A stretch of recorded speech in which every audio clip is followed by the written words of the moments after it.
자, 이제 오늘 가정 예배를 올려드리겠습니다. 저는 용서하며 용서받으며 사는 삶, 그런 제목으로 하나님의 말씀을 증거하겠습니다.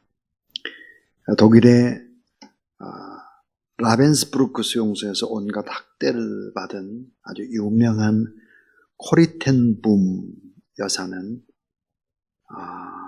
독일의 전쟁이 터진 후에 독일인에게 용서의 복음을 전하기로 했습니다. 그녀가 가는 곳마다 용서의 복음이 선포되고 예배 때가 되면 많은 사람들은 또 하나님 앞에 눈물로 참회를 올려드리고 그녀의 사랑과 그녀를 통해 역사하신 하나님의 놀라운 사랑 앞에 많은 사람들이 감사를 드리곤 했습니다. 어느 날 많은 사람들이 줄을 지어 한 사람씩 코리텐붐 여사의 손에 입을 맞추며 그녀를 통해서 나타난 하나님의 사랑에 감사를 표현하고 있었는데 문득 다가서는 한 남자의 얼굴을 보니까 포로 수용소에서 그녀의 옷을 벗기며 채찍을 가하고 침을 뱉었던 바로 그 사람이었습니다. 순간 그녀는 온몸이 얼어붙었고 그녀의 언니는 그 남자의 손에 의해서 죽임을 당했으며 그녀가 받았던 갖은 조롱을 생각할 때 그녀의 손을 도저히 내밀지 못하고 떨고 있었습니다. 그때 코리텐붐 여자는 말로 다 할 수 없는 영혼의 진통 속에서 하나님 앞에 이런 기도를 드렸다고 합니다. 주님, 나는 저 사람을 사랑할 수 없으나 주님의 사랑으로 말미암아 사랑할 수 있는 힘을 주세요. 저는 주님을 사랑합니다. 그리고 주의 힘을 믿나이다. 그리고는 손을 내밀어서 그 독일 간수의 손을 잡는 순간 하늘의 사랑이 자기의 영혼 깊은 곳으로 파고들었다. 그래서 예전에 전혀 느낄 수 없었던 하나님의 깊은 사랑을 느꼈다. 그렇게 얘기를 했습니다. 그날 그녀는 새로이 기독교가 무엇인지를 깊이 깨달았다. 그리고 미움을 사랑으로 승화시키는 위대한 하나님의 용서와 사랑이 어떤 것인지를 체험하는 엄청난 환희의 순간이었다. 이렇게 고백을 하고 있습니다. 사랑하라, 용서하라, 이런 명령들을 순종할 때 비로소 사랑하고 용서할 수 있는 능력의 삶을 살게 되고 또 기쁨의 삶을 회복할 수가 있는 것입니다.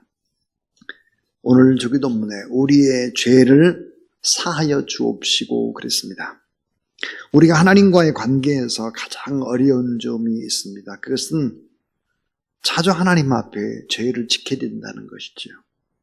하나님이 기뻐하시지 않는, 하나님이 너무 싫어하는 죄를 자꾸만 짓게 되면 은혜가 막히게 되고 좋은 것이 내게 다가오지 못하죠. 온갖 각양 좋은 것이 오는 통로가 막히게 되는 것입니다. 자, 우리가 구약의 죄 씻음의 방법을 먼저 한번 생각을 해볼 텐데요. 이 구약과 신약을 비교해 보면 너무 중요합니다. 자, 구약의 죄 씻음의 방법은 뭘까? 그것은 성전에 나가서 양이나 염소나 소로 제사를 드렸습니다. 이것은 너무나 창피한 일이었습니다. 왜냐하면 염소나 양을 끌고 가는 그 자체가 죄를 지었다라고 하는 것이 다 드러나기 때문이었습니다.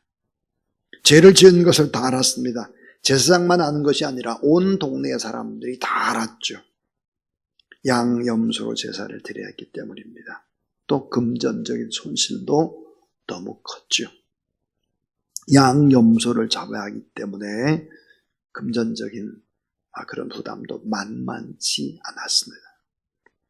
근데 구약시대의 백성들의 죄는 반드시 피로 죄 씻음을 받아야 했습니다. 그래야 양심이 깨끗해질 수 있었다. 이제 그렇게 믿었죠. 그런데 예수님께서는 이제 기도만 하면 된다고 말씀하고 있습니다. 우리가 죄를 지었어도 하나님 앞에 지은 죄를 고백하면 예수 그리스도도 용서해 주신다 하는 것이죠. 우리는 연약합니다. 죄를 짓게 되죠. 하나님 원치 않는, 기뻐하지 않는 죄를 자꾸만 지을 때가 많습니다. 호기심 때문에, 욕심 때문에, 고집이나 정욕 때문에 죄를 짓고 넘어져서 불순종할 때가 있습니다.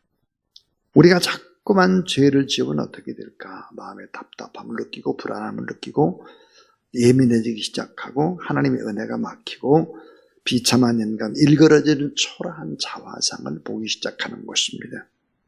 자, 이스라엘 백성들이 망한 이유는 뭘까? 은혜가 막힌 것을 그대로 두었기 때문에 하나님과의 관계성이 깨져버린 것이죠. 수돗물이 공급되는 긴 수도관이 막혀버린 것입니다. 결국은 하나님을 대적하는 자들로 인생을 살아가는 것입니다. 이게 구약이라면 이게 신약의 죄 용서의 방법입니다. 신약의 죄 용서의 방법은 뭘까? 이것을 알아야 오늘 본문을 이해할 수 있죠. 감사하게도 신약 시대에는 하나님과 믿는 우리와의 관계가 다 깨어지지를 않았습니다. 구약 시대에 죄를 지으면 긴 수도관 전체가 다 막히는 것이라면 신약 시대의 죄 용서 방법은 우리 집에 수도꼭지만 막힌 것입니다. 수도꼭지. 결국은 죄를 지으면 완전히 하나님과 단절된 것이 아닙니다. 성령의 은혜가 막히는 것이죠. 기도 응답이 안 되는 것입니다. 하나님 앞에서 죄 문제를 가지고 나와서 하나님 앞에 고백을 하면 어떻게 될까? 예수님께서 우리의 죄값을 다 지불하셨기 때문에 고백하면 바로 하나님의 은혜가 회복이 된다 하는 것입니다. 수도꼭지만 틀면 되는 거죠. 히브리서 4장 16절 그러므로 우리가 긍휼하심을 받고 때를 따라 돕는 은혜를 얻기 위하여 은혜의 보좌 앞에 담대히 나갈 것이니라.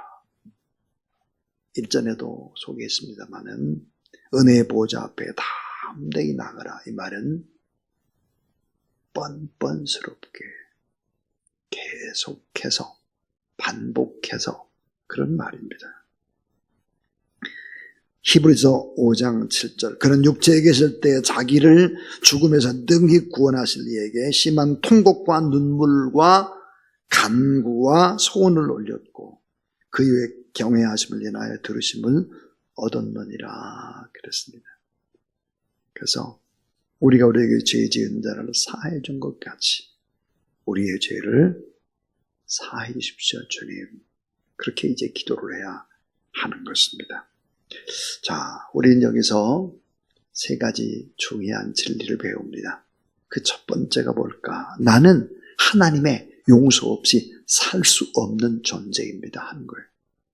나는 하나님의 용서 없이 살 수 없는 존재입니다. 우리는 늘 죄악 속에 살아가기 때문에 우리를 정결케 해주시는 하나님의 은총 없이는 살아갈 수 없는 유한한 존재임을 자각하는 것입니다.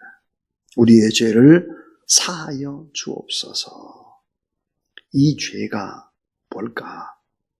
이 마태복음에는 이 죄를 헤일레마 그랬습니다. 오페일레마 뜻이 뭘까? 빚지다, 채무를 지다의 뜻입니다. 엄청난 빚을 진 빚쟁이가 되는 것입니다. 하나님 앞에 빚쟁이는 두렵습니다. 인생의 행복을 맛보지 못하죠.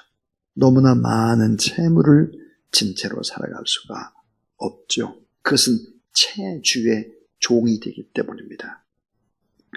또 하나 우리의 죄를 사해 줍소. 이 죄라고 하는 것이 뭘까? 누가복음에는 하말티아 그랬습니다. 이 하말티아는 방향이 빗나가다, 관역이 빗나가다 그런 것이죠. 그러니까 다시 방향이 제대로 맞춰져야 되는 것이죠. 이 둘을 합치게 되면 우리의 본질적인 죄도 용서해 주시고 하나님과의 관계에서 짓는 크고 작은 사소한 범죄마저도 하나님께서 용서해 주지 않으면 모든 관계가 파괴되기 때문에 우리는 살아갈 수가 없다는 것입니다.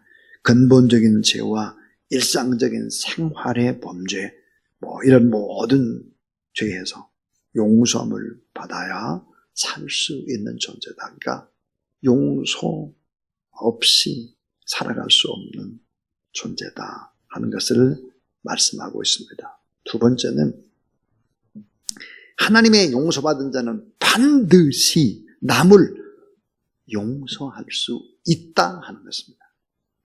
자, 하나님의 용서를 받은 자는 반드시 남을 용서할 수 있다. 자, 예수 그리스도를 믿는다고 하는 사람들 가운데 이런 사람들이 있습니다. 자꾸만 옛날의 허물을 들춰내가지고 침소봉대합니다. 옛날의 나쁜 얘기를 계속합니다.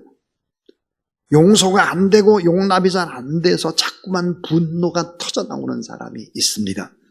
시도 때도 없이 억울한 생각이 들고 원망이 되고 용서할 수 없는 사람이 있습니다. 너무 자신이 억압을 받았고 너무 바보같이 속아서 살아서 죽고 싶은 마음이 식지 않을 때가 있다. 이런 사람은 바로 구원의 확신이 없는 분입니다. 우리는 꼭 기억을 해야 합니다. 우리가 죄 용서함을 받았다고 하면 다른 사람의 죄도 용서해야 되는 것입니다. 자, 하나님과 우리 사이의 죄를 용서함을 받았다. 이건 엄청난 일입니다. 본질이 바뀌는 것이죠. 인간에 대한 죄 아주 작은 것이죠. 그래서 우리가 하나님 앞에 용서를 받았다고 하면 다른 사람의 모든 죄들은 다 용서해 줘야 된다 하는 것입니다. 구원받은 사람은 타인의 죄를 무조건 용서해야 된다. 잘못을 용서하기 싫어서 끝까지 따지고 법정에 가고 재판을 하고 하나님이 원하는 일이 결코 아니다.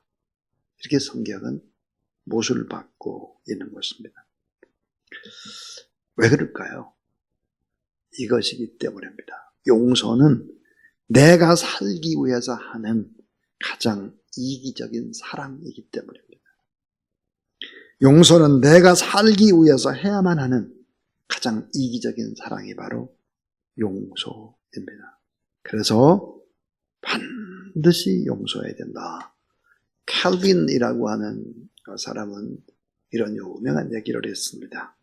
자기의 죄를 자백하지 않는 것은 갚아야 할 빚을 갚지 않고 있는 것과 같고 남의 죄를 용서하지 않는 것은 구원받지 못한 증거가 명백하다. 그랬습니다. 자, 우리의 삶을 쭉 돌이켜보면 정말 용서 못할 사람이 있다.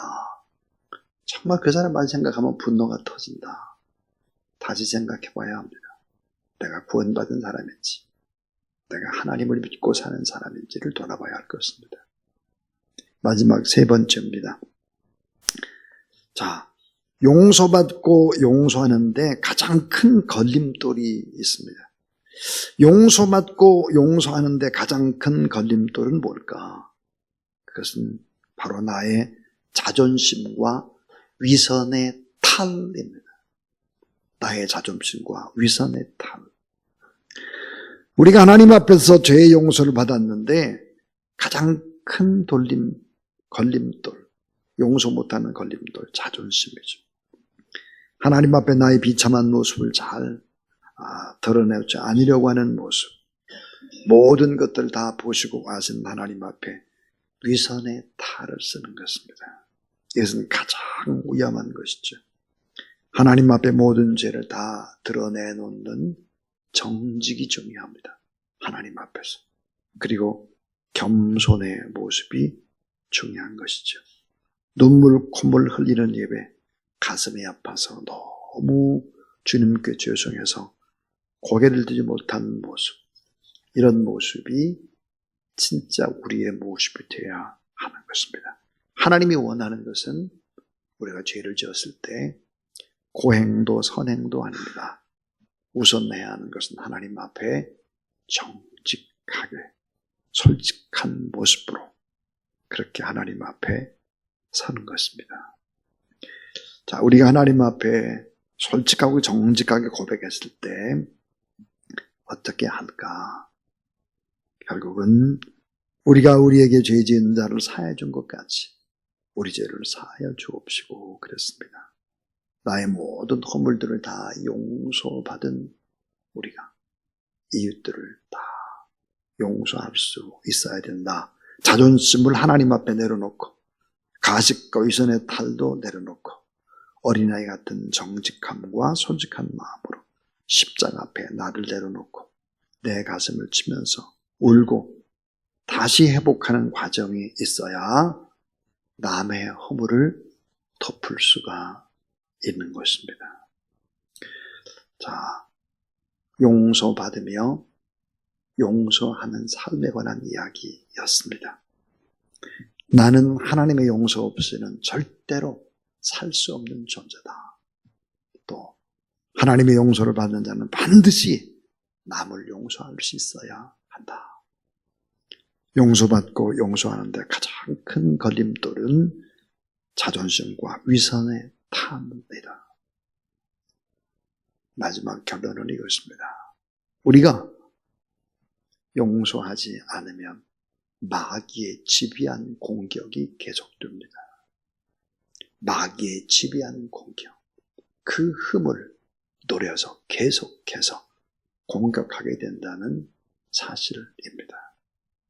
그래서 하나님 앞에 용서받고 그 용서받은 사랑으로 또 다른 사람을 용서하며 살아가는 저 여러분 우리 모두 다 될 수 있기를 주의 이름으로 축원합니다.